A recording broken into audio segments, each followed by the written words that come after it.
Colm Tóibín. I'm a novelist, and I've been a fan of Marlene Dumas' work for some time. When I was asked to write a story or something for the catalogue, I realized I should try from my own strengths to see if there was some way that I could find images that wouldn't necessarily match her images, but would have some resonance with them. And one of the things I thought about was the idea of watching somebody else, of watching flesh. That idea, which is absolutely crucial for both painters and writers. And I think that Marlene Dumas, I think she worked a lot with that idea. Attempting to find a space for the erotic within literature or painting, which purifies it, without damaging it or without denying it. And so I was interested in her work where she's alert to the idea of the pornographic image and alert to the idea of what a painter can do with that. You can't write a story unless something occurs to you from memory, from imagination, or from something you've been told, and it moves into rhythm of its own accord. I did a semester at Austin, the University of Texas, and it was hard to know what to do there sometimes. But the thing I loved was called Barton Springs, and it's a swimming pool, but it's actually spring water, and it's a mile long, and it's in the middle of Austin.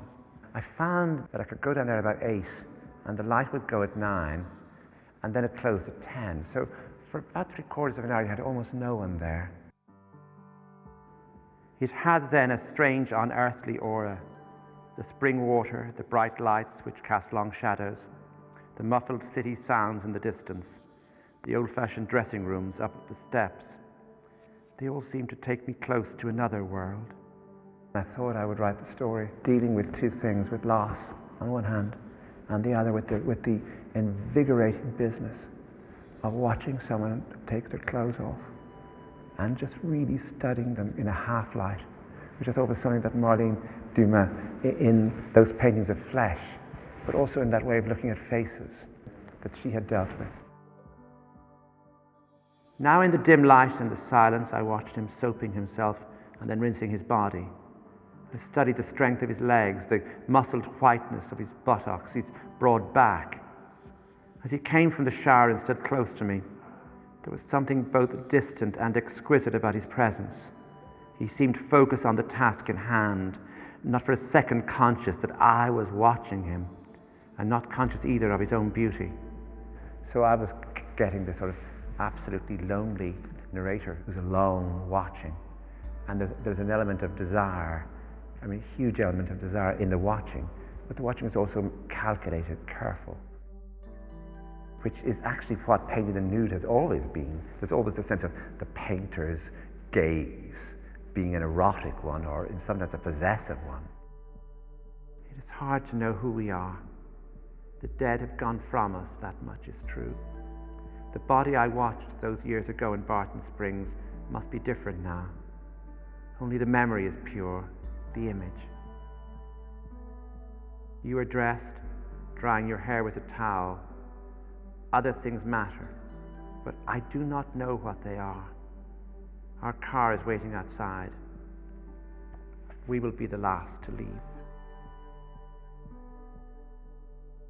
So I was just trying to respond in some way or other that wasn't clunkily direct from the work itself, or trying to give personalities to some of the figures that she painted.